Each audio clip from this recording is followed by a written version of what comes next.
ആഴിയുടെയും ആകാശത്തിൻ്റെയും അതിരുകൾ കടന്നു വന്ന 17 ലക്ഷത്തോളം വിശ്വാസികൾ അള്ളാഹുവിൻ്റെ തിരുസന്നിധിയിൽ സ്വയം സമർപ്പിച്ചു. പഞ്ചഭൂഖണ്ഡങ്ങളിലെ 170-ലധികം രാജ്യങ്ങളിൽ നിന്നുള്ള തീർത്ഥാടകർ ഒരേ സ്വരത്തിൽ, ഒരേ ലയത്തിൽ, ഒരേ ഭാവത്തിൽ, തോളോട് തോളുരുമി സമത്വത്തിൻ്റെയും സമഭാവനയുടെയും സമർപ്പണത്തിൻ്റെയും മറ്റൊരു സുഹൃതവസന്തം തീർത്തു. സർവസമ്മോഹനമായ കാഴ്ച. ഒരു ഹജ്ജ് കാലത്തിന് കൂടി പരിസമാപ്തി. ഒരു തരത്തിലുമുള്ള പരാതിക്കും ഇടം നൽകാതെ പുണ്യത്തിൻ്റെ പുഷ്പകാലം സമ്മാനിച്ച ഈ ഹജ്ജ് കാലം വിടചൊല്ലുകയായി. സൗദി ഭരണാധികാരികളുടെ നെറ്റിയിൽ മികവിൻ്റെ മറ്റൊരു പൊൻതൂവൽ കൂടി. അച്ചടക്കപൂർണമായ ആയാസരഹിതമായ ഒരു ഹജ്ജ് സമ്മാനിച്ചതിന് ഗൾഫ്, അറബ്, ഇസ്ലാമിക രാജ്യങ്ങളെല്ലാം സൗദി നേതൃത്വത്തെ പ്രശംസയാൽ മൂടുന്നു. എല്ലാ പഴുതുകളും അടച്ചായിരുന്നു ഇക്കൊല്ലത്തെ ഹജ്ജ് ക്രമീകരണങ്ങൾ. ഒരു വീഴ്ചയും സംഭവിക്കാതിരിക്കാൻ ഇരവ് പകലുകളില്ലാത്ത ആസൂത്രണം, ശക്തമായ സംഘാടനവും കുറ്റമറ്റ ക്രമീകരണങ്ങളുമാണ് ഇത്തവണത്തെ ഹജ്ജ് എല്ലാ അർത്ഥത്തിലും സമ്പൂർണ്ണ വിജയമാക്കിയത്. ആഭ്യന്തരമന്ത്രിയും സുപ്രീം ഹജ്ജ് കമ്മിറ്റി ചെയർമാനുമായ അബ്ദുൽ അസീസ് ബിൻ സൗദ് രാജകുമാരൻ്റെ നേതൃത്വത്തിൽ കഴിഞ്ഞ വർഷത്തെ ഹജ്ജ് കഴിഞ്ഞത് അന്ന് തന്നെ ഈ വർഷത്തെ ഹജ്ജിനായുള്ള ഒരുക്കങ്ങൾ തുടങ്ങിയിരുന്നു. വംശ വർണ്ണ വ്യത്യാസങ്ങൾ പരിഗണിക്കാതെ മുഴുവൻ തീർത്ഥാടകർക്കും സേവനങ്ങൾ നൽകുന്നതിൽ ബന്ധപ്പെട്ട എല്ലാ വകുപ്പുകളും അവരുടെ പങ്ക് നിറവേറ്റി. സൈനികർ തീർത്ഥാടകർക്ക് സുരക്ഷിതമായ അന്തരീക്ഷമൊരുക്കി. ആരോഗ്യ മന്ത്രാലയം ഗുണനിലവാരമുള്ള ആരോഗ്യ സേവനങ്ങൾ നൽകി.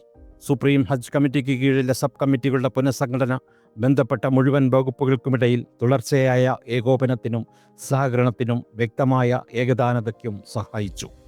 ഹജ്ജിനിടെ യാതൊരുവിധ അനിഷ്ട സംഭവങ്ങളും റിപ്പോർട്ട് ചെയ്തില്ല എന്നത് ഒരു പ്രത്യേകതയാണ്. ഹാജിമാർക്കിടയിൽ പകർച്ചവ്യാധികളും റിപ്പോർട്ട് ചെയ്തില്ല. പകർച്ചവ്യാധികൾ തടയാൻ ശക്തമായ മുൻകരുതൽ നടപടികൾ സ്വീകരിക്കുകയും ഹാജിമാർക്ക് വാക്സിനുകൾ നിർബന്ധമാക്കുകയും ചെയ്തിരുന്നു. 18 പേർക്ക് ബൈപ്പാസ് ശസ്ത്രക്രിയകളും 225-ലേറെ ഹാജിമാർക്ക് ആൻജിയോപ്ലാസ്റ്റികളും നടത്തി. 100 കണക്കിന് തീർത്ഥാടകർക്ക് മറ്റ് ശസ്ത്രക്രിയകളും നടത്താൻ സാധിച്ചു. ആയിരക്കണക്കിന് ഹാജിമാരെ ആശുപത്രികളിൽ അഡ്മിറ്റ് ചെയ്ത് ഏറ്റവും മികച്ച ചികിത്സകളും പരിചരണങ്ങളും നൽകി. ഹാജിമാർക്ക് എത്രയും വേഗത്തിൽ ചികിത്സ ലഭ്യമാക്കാനായി 11 എയർ ആംബുലൻസുകളും ഇടുങ്ങിയതും ദുർഘടവുമായ പ്രദേശങ്ങളിൽ എത്താൻ സാധിക്കുന്ന പ്രത്യേക വാഹനങ്ങൾ അടക്കം 1000-ലേറെ ആംബുലൻസുകളും ഏർപ്പെടുത്തി. ആശുപത്രികളിൽ വേഗത്തിൽ മരുന്നുകൾ എത്തിക്കാൻ ഡ്രോൺ ഉപയോഗിച്ചു. 2.25 ലക്ഷത്തോളം സുരക്ഷാ സൈനികരെയാണ് പുണ്യസ്ഥലങ്ങളിലേക്ക് ഇത്തവണ വിന്യസിച്ചത്.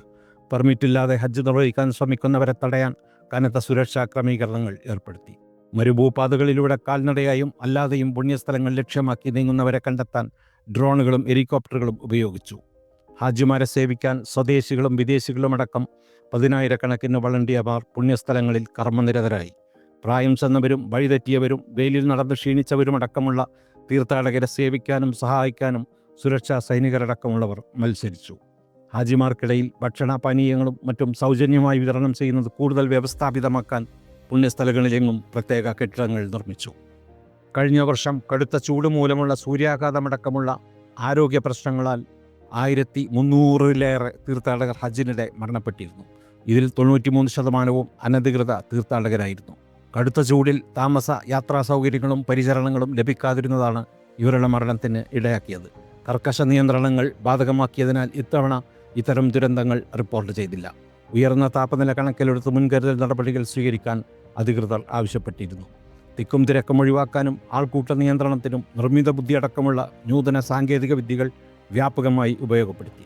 ഹജ്ജിന് ദിവസങ്ങൾക്ക് മുമ്പ് മക്ക പ്രവിശ്യ ഡെപ്യൂട്ടി ഗവർണറും സെൻട്രൽ ഹജ്ജ് കമ്മിറ്റി വൈസ് ചെയർമാനുമായ സൗദ് ബിൻ മിഷാൽ രാജകുമാരൻ, ഹജ്ജ് ഉംറ മന്ത്രി ഡോക്ടർ തൗഫീഖ് അൽ റബിയ, ഗതാഗത ലോജിസ്റ്റിക് സർവീസ് മന്ത്രി എഞ്ചിനീയർ സാലിഹ് അൽ ജാസിർ, ആഭ്യന്തരമന്ത്രിയും സുപ്രീം ഹജ്ജ് കമ്മിറ്റി ചെയർമാനുമായ അബ്ദുൽ അസീസ് ബിൻ സൗദ് രാജകുമാരൻ, ആരോഗ്യമന്ത്രി ഫായദ് അൽ ജലാജിൽ തുടങ്ങിയ നിരവധി മന്ത്രിമാരും മുതിർന്ന ഉദ്യോഗസ്ഥരും പുണ്യസ്ഥലങ്ങൾ നേരിട്ട് സന്ദർശിച്ച് അന്തിമ തയ്യാറെടുപ്പുകളും ക്രമീകരണങ്ങളും ഉറപ്പുവരുത്തി.